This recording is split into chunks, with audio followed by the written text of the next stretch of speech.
আসসালামু আলাইকুম। আমি doctor Sakib Ahmed, orthopaedics and trauma consultant হিসেবে 14 গ্রাম র্যাক্স ডায়াগনস্টিক সেন্টারে প্রতি রবিবার এবং বৃহস্পতিবার বিকাল 5টা থেকে রাত 8টা পর্যন্ত চেম্বার করতেছি। আজকে আমি আপনাদের কিভাবে কুলিস ফ্র্যাকচার রিডাকশন করা হয় এবং কিভাবে শর্ট আর্ম ব্যাক স্ল্যাপ দেওয়া হয় সেটি দেখাবো। আমার এই মাটি পড়ে যেয়ে তার হাতে ব্যথা পায়। ব্যথা পাওয়ার পরে তার রিস্ট জয়েন্টে অনেক বেশি ফুলে যায়। তো আমার কাছে আসার পরে আমি এক্সরে করি। এক্সরে করে দেখা যায় তার এটি ভেঙে গেছে। মেডিকেলের ভাষায় যেটাকে আমরা বলি কুলিস ফ্র্যাকচার। ডিস্টাল রেডিয়াস ফ্র্যাকচারের ক্ষেত্রে আমরা প্রথমত শর্ট আর্ম ব্যাক স্ল্যাপ দিয়ে থাকি। শর্ট আর্ম ব্যাক স্ল্যাপ দেওয়ার পরে আমরা কুলিস প্লাস্টার করে দিই। শর্ট আর্ম ব্যাক স্ল্যাপ দেওয়ার উদ্দেশ্য হলো যাতে ফোলাটা কমে যায়, এবং শর্ট আর্ম ব্যাক স্ল্যাপ দেওয়ার ক্ষেত্রে যদি আনডিসপ্লেস ফ্র্যাকচার হয় সে প্লাস্টার দিই। প্লাস্টার দেওয়ার পরে যখন ফোলাটা কমে যায় আমরা আবার এক্সরে করি। এক্সরেতে রিডাকশনটা দেখি, দেখার পরে আবার প্লাস্টার করি। তো আমরা প্রথমত শর্ট আর্ম ব্যাক স্ল্যাপ দিয়ে দিই। শর্ট আর্ম ব্যাক স্ল্যাপ দেওয়ার পরে ফোলাটলা কমে যাওয়ার পরে আমরা কুলিস প্লাস্টার করে দিই ফর 6 উইকস। কুলিস ফ্র্যাকচারে আমরা 6 সপ্তাহ রেখে দিব প্লাস্টার। চলুন কিভাবে কুলিস ফ্র্যাকচার রিডাকশন করি এবং শর্ট আর্ম ব্যাক স্ল্যাপ দিই দেখে আসি। নরম রাখেন, নরম ভাই, আপনি এখানে এভাবে ধরে আপনার দিকে এভাবে চাপ দিয়ে ঠিক আছে? হয় নাই তো ভালো করে ধরো, আপনার দিকে চাপ দিয়ে ঠিক আছে?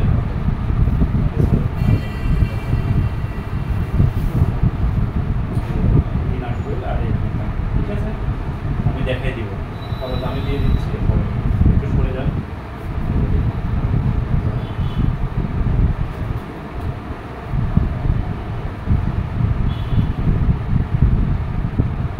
নরম রাখেন, মা হাতটা লম্বা টান নেন,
এখানে একটু ধৈর্য ধারণ করেন।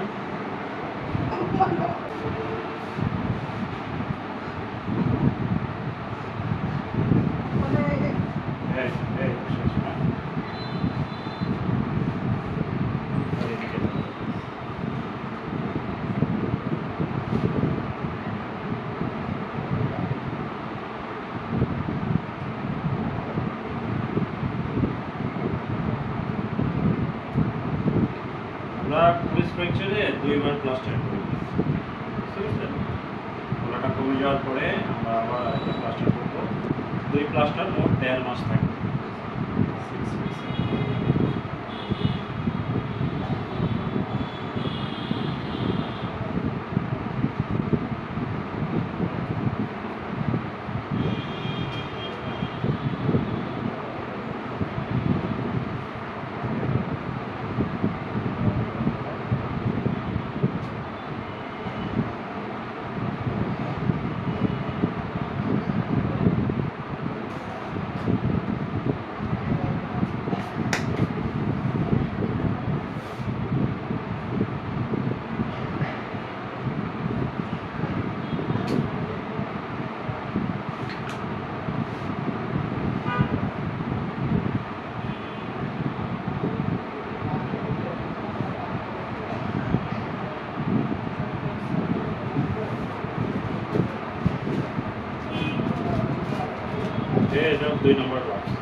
খালা এগুলো একটু মুখগুলো বাইট করে দেন আমার। হ্যাঁ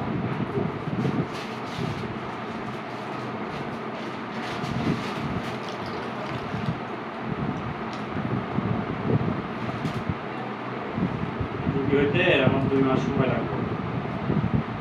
টাইম চেঞ্জ করে ডেট চেঞ্জ করে দিছি যে বৃহস্পতিবার বুধবার দিছি না, মানে রুগীরাই তো জানে না।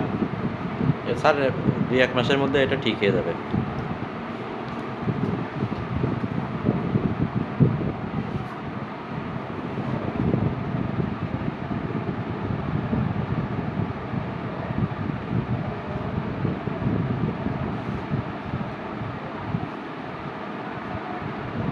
খালা সরে দাঁড়া, তুমি ক্যামেরা সামনে।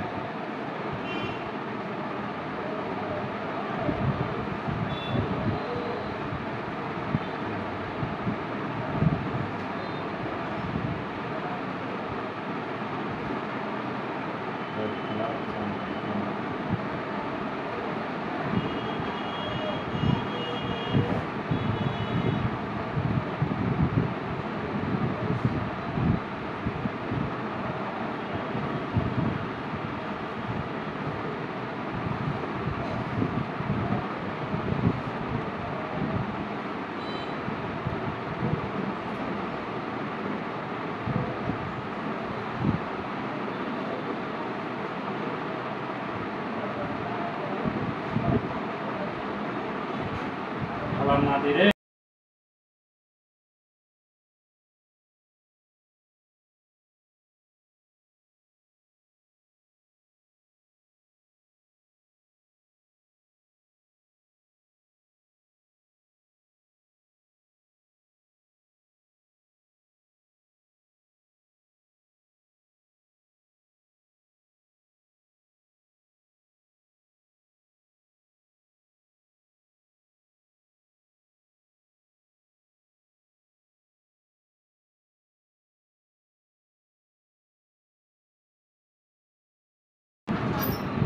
হয়েছে নি, আসো না।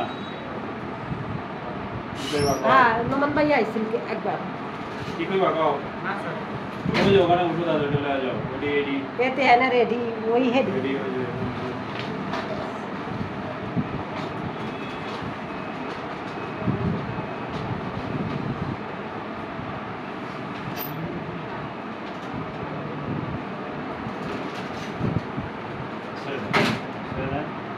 নরম রাখেন, নরম একদম নরম।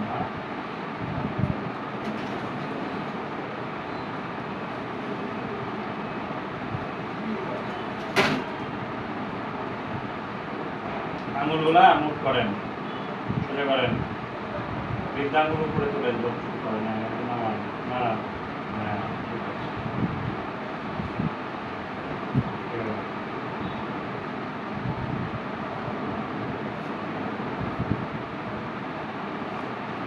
না, এটা প্যাকেটে ঢুকে দেন। একবার যখন ক্লাস করতে আসবে তারা নিয়ে আসবে।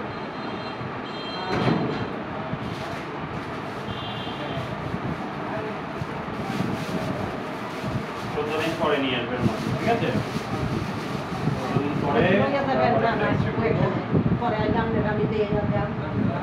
মনে থাকবো নি, অন্য রোগের কিন্তু দিয়ে না না না 14 দিন অনেক সময়। আচ্ছা সব থাকো এখানে আমরা রসমালাই খেলা করি সেদিন কেন দেখা যাওয়া কফি করে এটা রয়েছে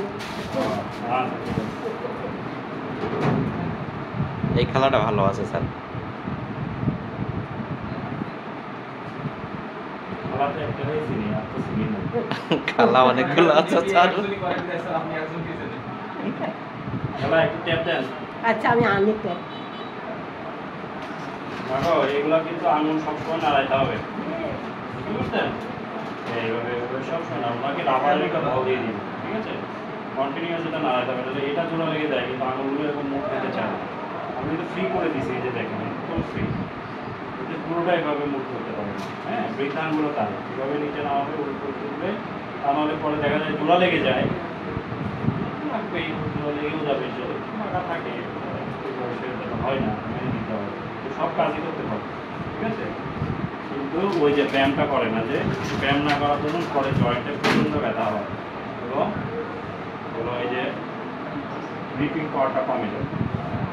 এই জন্য কন্টিনিউয়াস ব্যায়াম করে যেতে হবে। হ্যাঁ, আর শোয়ার সময় এখানে একটা বালিশ দিবে, দিয়ে বালিশের উপরে হাতটা এইভাবে উঁচু করে রাখবে, তাহলে ফোলাটা কমে যাবে।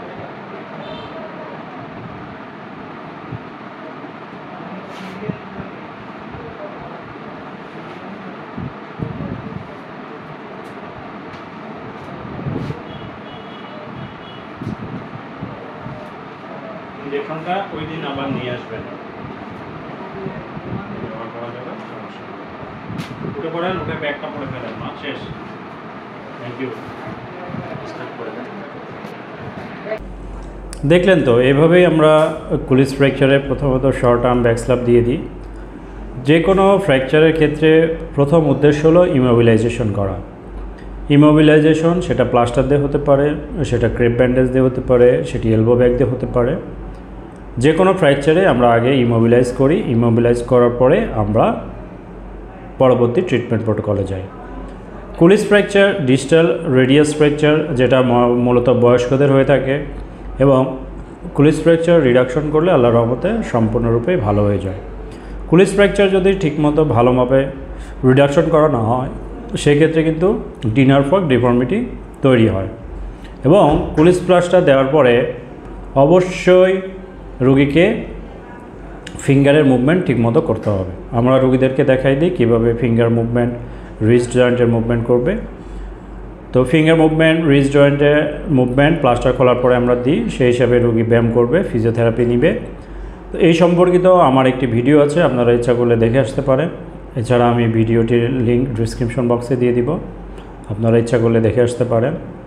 অবশ্যই ফিজিওথেরাপি বা এক্সারসাইজ করতে হবে কুলিস ফ্র্যাকচারে, তা না হলে chronic regional pain syndrome develop করে। তো আমার মনে হয় যে কোনো আঘাতজনিত কারণে আপনারা আপনার নিকটস্থ অর্থোপেডিক সার্জনের কাছে যাবেন, সেক্ষেত্রে আপনার প্রপার ট্রিটমেন্ট আপনি পেয়ে যাবেন। তো আমার এই ভিডিওটি দেখে যদি ভালো লেগে থাকে অবশ্যই লাইক, কমেন্ট এবং শেয়ার করবেন। আর কোনো প্রশ্ন যদি থাকে অবশ্যই কমেন্ট করে জানাবেন। আর আমার চ্যানেলে যারা নতুন আছেন অবশ্যই সাবস্ক্রাইব করে নেবেন, যাতে পরবর্তী ভিডিওগুলোর নোটিফিকেশন আপনাদের কাছে খুব দ্রুত পৌঁছে যায়। তো সবাই ভালো থাকবেন, সুস্থ থাকবেন। ধন্যবাদ সবাইকে।